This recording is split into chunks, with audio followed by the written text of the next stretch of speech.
Hello friends, எல்லாருமே எப்படி இருக்கீங்க? இன்னைக்கு வீடியோ நம்ம பார்க்க போகிறது, இன்னைக்கு நைட்டு பேப்பரில் இதை மட்டும் வரைஞ்சி உங்களோட தலைகாணிக்கடியில் வைத்து படுத்து பாருங்க.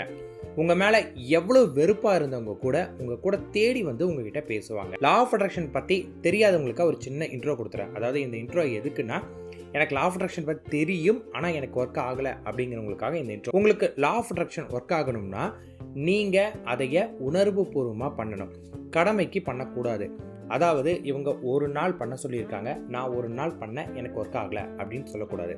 செகண்டு, நீங்கள் பண்ணும்போதே வந்து பார்த்தீங்கன்னா எனக்கு ஒர்க் ஆகுமா ஆகாதா அப்படிங்கிற எண்ணத்தோடையும் பண்ணக்கூடாது. நீங்கள் இதை பண்ணும்போது வந்து பார்த்தீங்கன்னா இது உங்களுக்காக பண்ணுறீங்க அப்படிங்கிற எண்ணத்தோடு நீங்கள் பண்ணுங்கள். செகண்ட் என்னன்னு கேட்டிங்கன்னா, ரொம்ப ரொம்ப முக்கியமாக நீங்கள் யோசிச்சு பண்ண வேண்டியது, எந்த மனநிலையோடு இது நீங்கள் பண்ணுறீங்க அப்படிங்கிறது ரொம்ப முக்கியம். லா ஆஃப் அட்ராக்ஷனே நம்ம மனநிலையை பொறுத்து தான் அது செயல்படுமே. நான் ஒருத்தங்க வேணும் அப்படின்னு நான் பண்ணும்போது அவங்க என் கூட இருக்கிறாங்க, என் கூட இருந்த அந்த சந்தர்ப்பம், அவங்க நானும் சந்தோஷமாக இருக்கக்கூடிய ஒரு நிலையை வைத்து நான் பண்ணணும். அதை விட்டுட்டு என் மேலே அவங்க வெறுப்பாக தானே இருக்காங்க, அவங்க கோபமாக இருக்காங்க, அவங்க என்கிட்ட பேச மாட்டாங்க, இல்லை என்னை முழுசாக வெறுத்துட்டாங்க, என் வாழ்க்கையே போச்சு இப்படின்னு இந்த மாதிரியான நெகட்டிவ்லாம் விட்டுட்டு அவங்களும் நீங்களும் ஒன்றா இருக்கக்கூடிய காலகட்டத்தில் அவங்க அவங்க மேலே எவ்வளவு அன்பு செலுத்தியிருப்பாங்க, நீங்கள் அவங்க மேலே எவ்வளவு அன்பு செலுத்தியிருக்கீங்க, உங்களோட அன்புக்காக அவங்க திரும்ப வருவாங்க அப்படிங்கிற எண்ணத்தோடு நீங்கள் பண்ணிங்கன்னா இது உங்களுக்கு இன்னும் வேகமாக வேலை செய்யும். இல்லைங்க எனக்கு வந்து பார்த்தீங்கன்னா அந்த உணர்வே வரல அப்படின்னா இட்ஸ் டேக் அ டைம், அவ்வளோதான். ஆனால் நடக்காது நான் சொல்ல வரல, டைம் எடுக்கும். உங்களுக்கு வேகமாக நடக்கணும்னா உணர்வுபூர்வமாக நினைக்கணும். செகண்டு, நிகழ்காலத்தில் வாழணும். அதாவது உங்களுக்கு என்ன தேவையோ அது இப்போ உங்ககிட்ட இருக்குது அப்படிங்கிற எண்ணத்தை உணர்வுகளாக நீங்கள் வெளிப்படுத்தும் போது நடக்கும். ஈர்ப்பு விதி உணர்வுகளை சார்ந்ததாக மட்டும்தான் உங்களுக்கு இருக்குமே. ஸோ இதை நீங்கள் ரெடி பண்ணிட்டீங்கன்னா அடுத்த ஸ்டெப் நீங்கள் பண்ண ஆரம்பிக்கலாம்.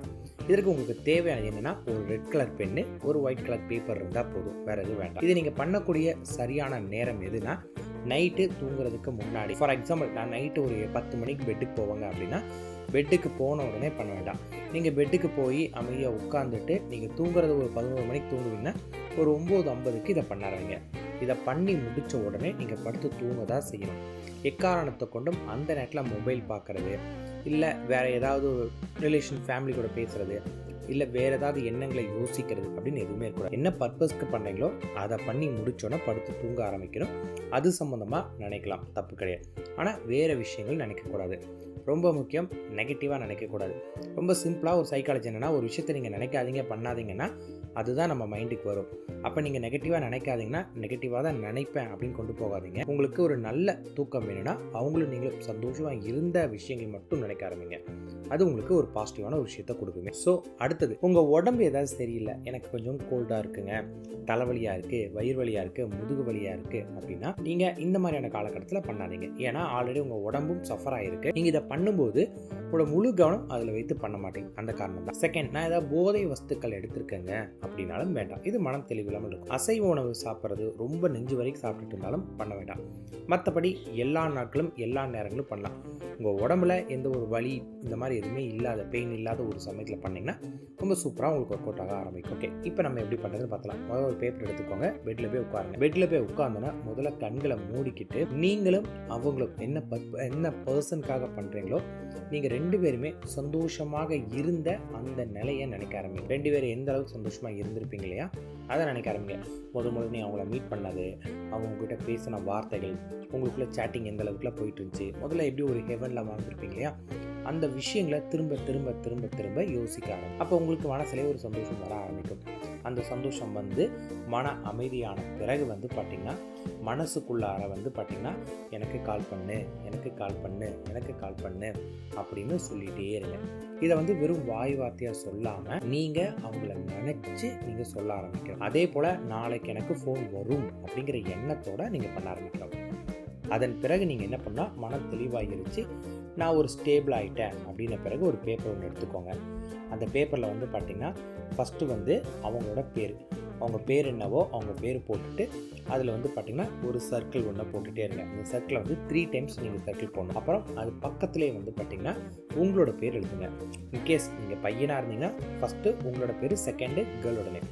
இதே நீங்கள் கேர்ளாக இருந்தீங்கன்னா ஃபஸ்ட்டு அவரோட நேம், செகண்ட் உங்கள் நேம் இருக்கணும்.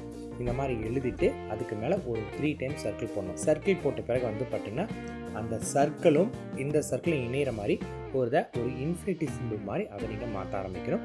நான் உங்களுக்கு அதை எப்படி பண்ணணும் அப்படின்னு பிக்சரில் நான் உங்களுக்கு காமிக்கிறேன், அதை பார்த்துக்கோங்க. அது வந்து ஒரு இன்ஃபினிட்டி சிம்பிள்ஸ் மாதிரி வர மாதிரி அதை நீங்கள் பண்ண பிறகு அது ரெண்டும் இணையக்கூடிய இடத்துல வந்து பார்த்தீங்கன்னா ஒரு டாட், நல்லா ஒரு திக்கான ஒரு புள்ளி வச்சுட்டு அதில் வந்து பார்த்தீங்கன்னா லவ் மீ அப்படின்னு ஒரு சைடு, அதுக்கு கீழே கால் மீ, ஒரு சைடு வந்து miss me, think about me அப்படின்னு 4 சைட்லையுமே 4 தடவை இதை எழுதிருங்க. எழுதின பிறகு என்ன பண்ணணும், அந்த பேப்பரை அப்படியே ஃபோல்ட் பண்ணணும். அதுவும் எத்தனை தடவைனா 3 தடவை அதை நீங்கள் மடிக்கணும். அதனால ஒரு 3 தடவை மடிச்சுட்டு அதை கையில் எடுத்து வச்சுட்டு நீங்கள் வந்து பார்த்தீங்கன்னா மனசுக்குள்ளார திரும்ப திரும்ப திரும்ப திரும்ப வந்து பார்த்தீங்கன்னா நான் சொன்ன வார்த்தைகள் லவ் மீ, அதே போல் வந்து பார்த்தீங்கன்னா திரும்ப திரும்ப மனசுக்குள்ள வந்து பார்த்தீங்கன்னா love me, call me, miss me, think about me அப்படின்னு திரும்ப திரும்ப திரும்ப திரும்ப சொல்லிட்டே எவ்வளோ தடவை வேணாலும் நீங்கள் சொல்லலாம். உங்களுக்கே வந்து பார்த்தீங்கன்னா சொல்லும்போது வாய் கொஞ்சம் உளர ஆரம்பிக்கும். பிகாஸ் டைம் ஆயிடுச்சு, நைட்டுக்கு தூக்கம் வரும். அந்த சூழ்நிலை வரும்போது லைட்டாக உங்களுக்கு வாய்ஸ் வந்து லைட்டாக உளரமாக இருக்கும். உங்களுக்கே தெரியுது நம்ம கொஞ்சம் உளர ஆரம்பிச்சிட்டோம் அப்படின்னு தெரிஞ்சுன்னா அதை அப்படியே ஃபோல்ட் பண்ண மாதிரியே வந்து பார்த்தீங்கன்னா உங்கள் பில்லோ கீழே வச்சுட்டு நிம்மதியாக படுத்துட்டு அவங்க என்னை கால் பண்ணுவாங்க, அவங்க என்னை ரொம்ப விரும்புகிறாங்க, இப்போ இந்த செகண்ட் அவங்க என்னை மிஸ் பண்ணிட்டுன்னு ஃபீல் பண்ணிட்டு இருக்காங்க, அவங்க என்ன தான் நினச்சிட்ருக்காங்க அப்படிங்கிற எண்ணத்தோடு அமைதியாக படுத்துட்டு நாளைக்கு காலையில் எனக்கு ஃபோன் வந்துடும், அவங்களோட அன்பை என்கிட்ட தெரிவிக்க போகிறாங்க, என்னை எந்த அளவுக்கு அவங்க மிஸ் பண்ணிட்டேன்னு அவங்க சொல்ல போகிறாங்க அப்படிங்கிற எண்ணத்தோடு படுங்க. இதை நீங்கள் பண்ணிங்கன்னா மேக்ஸிமம் 72 ஹவர்ஸ்க்குள்ளார உங்களுக்கு வந்து ரிசல்ட் கொடுக்க ஆரம்பிக்கும். எந்த அளவுக்கு உணர்வுபூர்வமாக பண்ணுறீங்களோ அந்தளவுக்கு உங்களுக்கு வந்து ரிசல்ட் வேகமாக கிடைக்கும். இன்கேஸ் நான் பண்ணது அந்தளவுக்கு உணர்வுபூர்வமாக இல்லைன்னா திரும்ப திரும்ப திரும்ப இதை பண்ணிகிட்டே இருங்க. ஒரு மெத்தட் நீங்கள் பண்ணுறீங்க அப்படின்னா அந்த நேரத்தில் அந்த ஒரு மெத்தட் தான் பண்ணணும். நான் வேறு ஒரு மெத்தட் பண்ணிட்டு இருக்கேங்க, கூட சேர்ந்து இதுவும் பண்ணட்டுமான்னு கேட்டால் அப்படி பண்ணக்கூடாது. ஒரே ஒரு மெத்தட் பண்ணுங்க. அந்த மெத்தடை முழுமையாக நம்பி அந்த ஒரு மெத்தட் பண்ணுறனால நான் ஆசைப்பட்டது எனக்கு கிடைக்கும், நான் ஆசைப்பட்டது நடக்கும் அப்படிங்கிற எண்ணத்தோடு பண்ணணும். எந்த அளவுக்கு நீங்கள் அதில் முழு ஈடுபாடோடு பண்ணுறீங்களோ அந்த அளவுக்கு வேகமாக நடக்க ஆரம்பிக்கும். அண்ட் ரொம்ப முக்கியமான விஷயம், ஆல்ரெடி அவங்க உங்கள் கூட நிறைய சண்டை போட்டு வந்துட்டு போயிருக்காங்க அப்படிங்கிற நிலைமை உங்களுக்கு இருந்துச்சுன்னா இந்த தடவை அவங்க வரும்போது போகாத அளவுக்கு நீங்கள் நடந்துக்கோங்க. அவங்க ஏன் போனாங்கன்னு உங்களுக்கு ஆல்ரெடி தெரிஞ்சிருக்கும். அந்த தவறை திரும்ப பண்ணாதீங்க. இன்கேஸ் ரொம்ப வெறுத்துட்டாங்க அப்படிங்கிற பட்சத்தை நீங்கள் பண்ண எல்லா தப்பையுமே சரி பண்ணிக்கோங்க. ஏதோ நீங்கள் மிஸ்டேக் பண்ணியிருக்கீங்க, அந்த மிஸ்டேக் அதனால தான் அவங்க வந்து கோவப்பட்டு உங்களை விட்டு போயிருக்காங்க.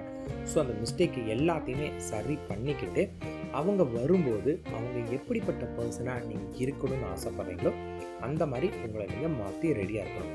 நீங்கள் கேட்கலாம், நான் எதுக்குங்க என்னை மாற்றணும், நான் எதனால என்னை மாற்ற வேண்டியது இருக்குது, அவங்களுக்கு வேணா அவங்க தானே மாறணும் அப்படின்னு நீங்கள் நினச்சிங்கன்னா நல்லா தெரிஞ்சுக்கோங்க. இப்போ இந்த செகண்ட் உங்களுக்கு தான் அவங்க தேவைப்படுறாங்க. அப்படிங்கிற பட்சத்தில் அவங்களுக்காக நீங்கள் உங்களை மாற்றிக்கிறதுல தப்பே கிடையாது. ஸோ உங்களை நீங்கள் மாற்றிக்க ரெடியாக இருக்கிறீங்க, அவங்களுக்காக நீங்கள் எது வேணாலும் பண்ண தயாராக இருக்கிறீங்க அப்படிங்கிற பட்சத்தில் அவங்களுக்கு அது உணர்வு கொடுக்கும். செகண்டு, இந்த பிரபஞ்ச விதி எப்படி வேலை செய்யும்னு கேட்டிங்கன்னா, நீங்கள் என்ன வேணும்னு நினைக்கிறீங்களோ அது கொடுக்கும். அது சரி தப்புன்னு இந்த பிரபஞ்சத்துக்கு தெரியாது. பிரபஞ்சங்கிறது கத்தி மாதிரி, அதை பயன்படுத்துறத பொறுத்தளவுக்கு அது மாறுபாடு அடையும். அதே போல தான் நீங்கள் கேட்டது உங்களுக்கு கொடுக்கும். ஸோ கேட்குறது உணர்வுபூர்வமாக கேட்கணும். அதில் உங்களுக்கு என்ன வேணுமோ அதை மட்டும் கேளுங்க, வேண்டாததை கேட்காதீங்க. தட்ஸ் மீன் என்ன உங்களுக்கு தேவையோ அதை மட்டும் நினைங்க, தேவையில்லாத விஷயங்களை நினைக்காதீங்க. அப்போ மட்டும்தான் உங்களுக்கு இது ஒர்க் ஆகும். ரொம்ப முக்கியம், பிரபஞ்சத்தோட நீங்கள் ஒன்றாக கலந்து பண்ணணும். அப்போ அது ரொம்ப வேகமாக வேலை செய்யும். All the best. ப்ராப்பராக பண்ணுங்கள்.